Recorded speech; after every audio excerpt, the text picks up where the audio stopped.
Assalamualaikum warahmatullahi wabarakatuh.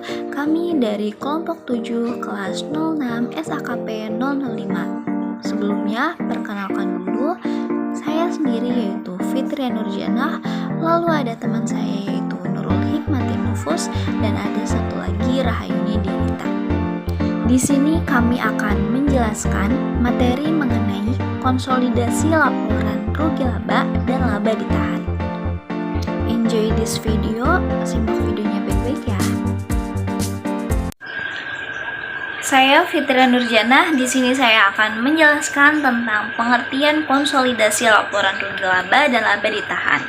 Laporan keuangan konsolidasi adalah laporan yang menyajikan informasi keuangan milik perusahaan dan anak perusahaan dalam suatu laporan seolah-olah mereka adalah satu entitas. Laporan konsolidasi menggambarkan kesatuan perusahaan induk dan anak-anak yang dalam operasi sehari-harinya perusahaan-perusahaan tersebut adalah entitas-entitas yang terpisah.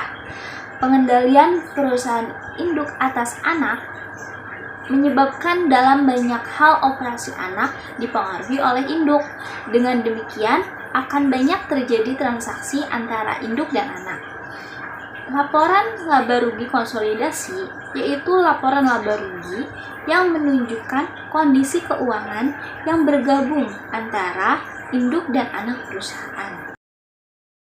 Dalam pembahasan ini, setiap transaksi yang dilakukan oleh induk pada anak ataupun sebaliknya, atau transaksi yang dilakukan satu anak dengan anak lain dalam hubungan induk anak disebut dengan transaksi antar perusahaan.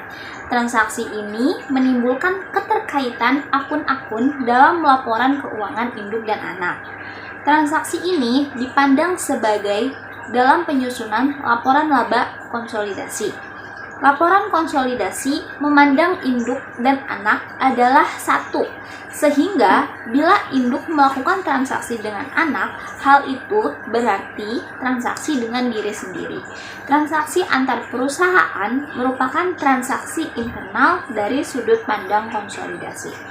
Apabila induk melakukan penjualan aset pada anak misalnya, dengan sudut pandang konsolidasi, hal itu sama artinya dengan induk menjual aset pada diri sendiri sebab anak dan induk adalah satu dalam laporan konsolidasi.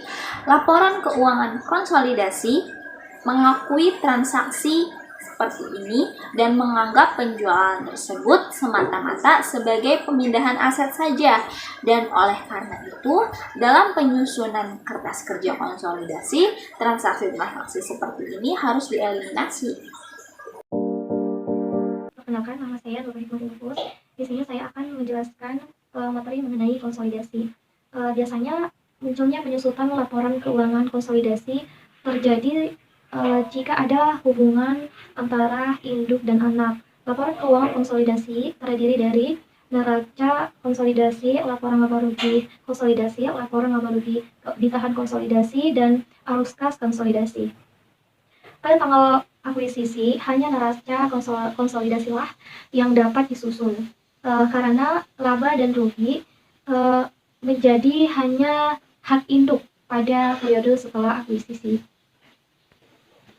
Untuk manfaat laporan keuangan konsolidasi itu untuk kepentingan jangka panjang, di mana perusahaan anak berefek pada perusahaan induk, selanjutnya memberikan informasi terpenting atau yang sedang update pada saat ini. Tujuan pembuatan laporan keuangan konsolidasi itu untuk melihat atau mencari tahu sehat atau tidaknya suatu bisnis, dan kemudian untuk melihat bagaimana setiap perusahaan berdampak pada perusahaan induk. Selanjutnya, kertas kerja konsolidasi.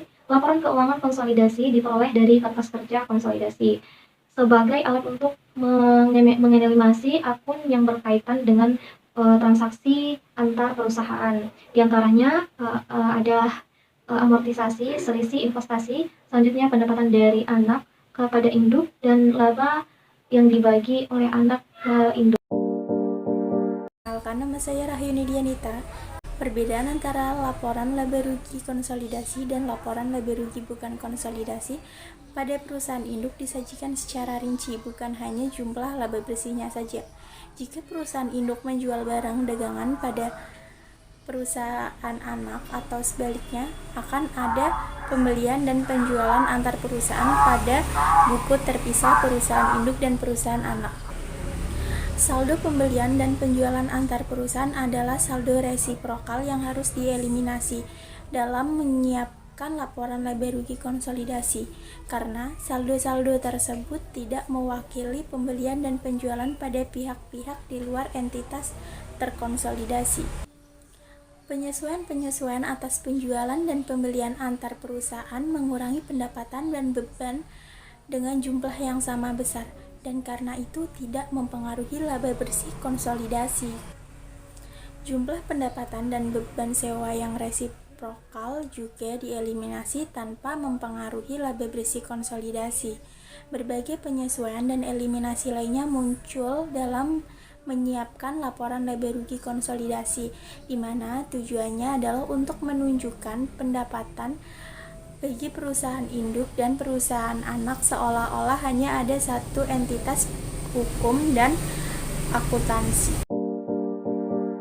Sekian penjelasan dari kelompok kami mengenai konsolidasi rugi laba dan laba ditahan.